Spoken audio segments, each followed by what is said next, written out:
अयोध्या के राजा दशरथ एक बार वन की ओर भ्रमण करने के लिए निकले थे। वहां अचानक उनका सामना शक्तिशाली वानर राज बाली से हो गया। बाली ने राजा दशरथ को युद्ध के लिए एक बड़ी चुनौती दी। रानी कैकेयी युद्ध कौशल में निपुण थी, इसलिए वे साथ थीं। युद्ध के दौरान बाली राजा दशरथ पर बहुत भारी पड़ने लगा था।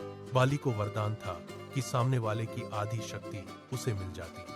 राजा दशरथ की हार निश्चित थी। बाली ने एक शर्त रखी।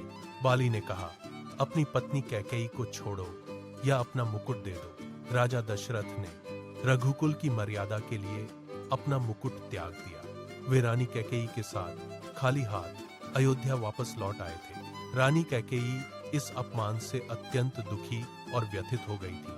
पति का अपमान उन्हें हर पल कांटे की तरह चुभने लगा था।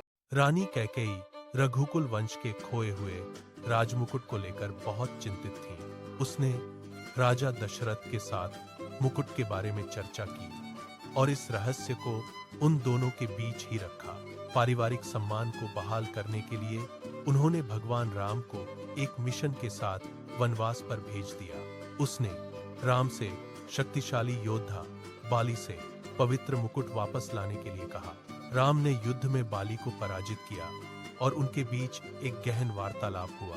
राम ने मुकुट के बारे में पूछा और बाली ने बताया कि रावण ने उसे चुरा लिया था। बाली ने अपने पुत्र अंगद को राम की सेवा करने और चोरी हुए खजाने को वापस लाने के लिए प्रस्तुत किया।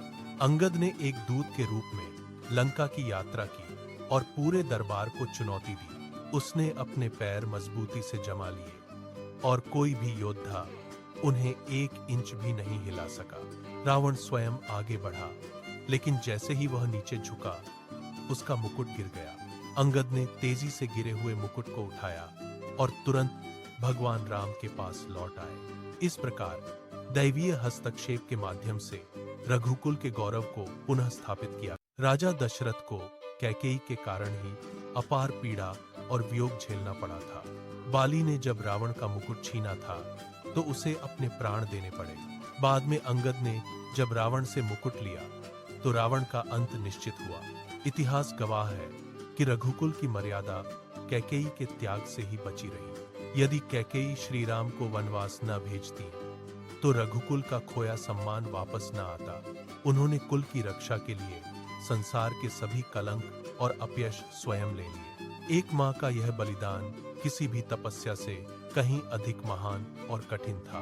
श्री राम इस सत्य को भली भांति जानते थे कि कैकेयी ने क्या खोया है। इसी कारण श्री राम अपनी सभी माताओं में कैकेयी से सबसे अधिक प्रेम करते थे।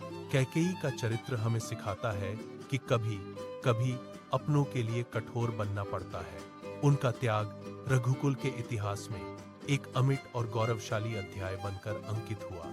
आज भी कैकेयी का यह निस्वार्थ बलिदान हमें सही अर्थों में धर्म समझाता है।